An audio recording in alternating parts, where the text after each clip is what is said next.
कहते हैं इश्क जब परवान चढ़ता है तो सपने भी नई उड़ान भरते हैं। प्यार में डूबी लड़कियां अपने भविष्य को लेकर तरह तरह के सपने बुनती हैं, लेकिन कई मामलों में उनकी लव लाइफ का अंत इतना भयावह होता है कि कल्पना मात्र से ही हर कोई सिहर उठता है। कुछ ऐसी ही खौफनाक कहानी सामने आई है उत्तर प्रदेश के कानपुर जिले से। यहाँ के एक युवक ने अपनी गर्लफ्रेंड की गला घोंटकर बेरहमी से हत्या कर दी।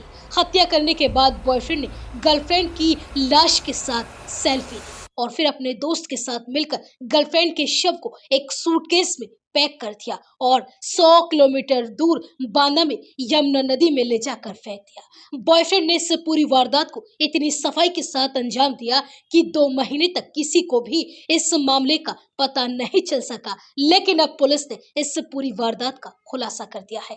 दरअसल कानपुर देहात के सुजनीपुर गांव की 20 साल की आकांक्षा उर्फ माही बर्रा पर स्थित एक रेस्टोरेंट में नौकरी करती थी। कुछ समय पहले इंस्टाग्राम के जरिए उसकी दोस्ती फतेहपुर जनपद के बिंदगी क्षेत्र के रहने वाले सूरज के साथ हुई थी। धीरे धीरे दोनों की नजदीकियां बढ़ी और 3 महीने पहले आकांक्षा ने बर्रा का रेस्टोरेंट छोड़कर सूरज के कहने पर हमीरपुर रोड स्थित कान्हा रेस्टोरेंट ज्वाइन कर लिया। इसके बाद दोनों ने हनुमंत विहार में किराए पर एक मकान लिया और वहां दोनों लिव इन रिलेशनशिप में रहने लगे।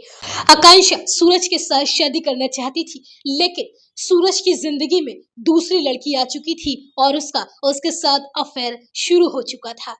बीते 21 जुलाई को आकांक्षा को सूरज के किसी और लड़की से संबंधों की जानकारी हो गई। इस बार दोनों के बीच में रेस्टोरेंट में जमकर झगड़ा हुआ और रात करीब 10:30 बजे जब वे कमरे पर लौटे तो दोनों में कहासुनी इतनी ज्यादा बढ़ गई कि हाथापाई होने लगी।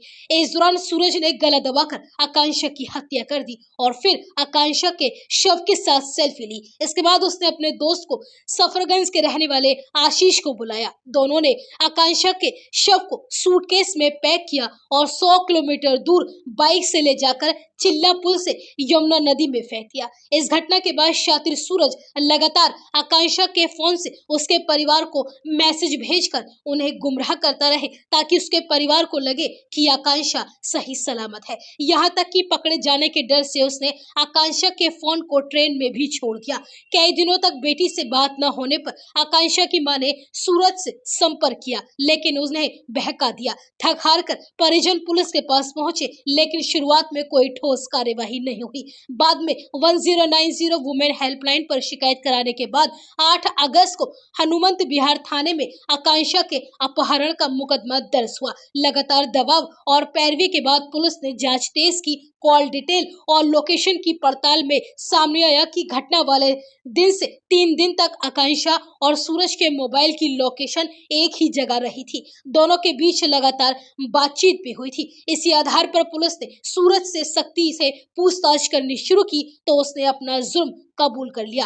आरोपी सूरज ने बताया कि मेरी एक और गर्लफ्रेंड है, इसकी जानकारी आकांक्षा को हो गई थी। मैं आकांक्षा से अपना पीछा छुड़ाना चाहता था, लेकिन वो मुझसे शादी करने की जिद पर अड़ी हुई थी। मैं ये नहीं चाहता था, जिस पर दूसरी गर्लफ्रेंड के कहने पर मैंने आकांक्षा का मर्डर कर दिया और फिर सबूत के तौर पर उसके साथ सेल्फी भी ली। फिलहाल पुलिस ने आरोपी सूरज और उसके साथी आशीष को गिरफ्तार कर जेल भेज दिया है। हालांकि अभी तक मृतका का शव नहीं मिल सका है। पुलिस को शाम भी प्रयागराज और बांदा में टीमें लगाकर आकांक्षा के शव की तलाश में जुटी हुई है।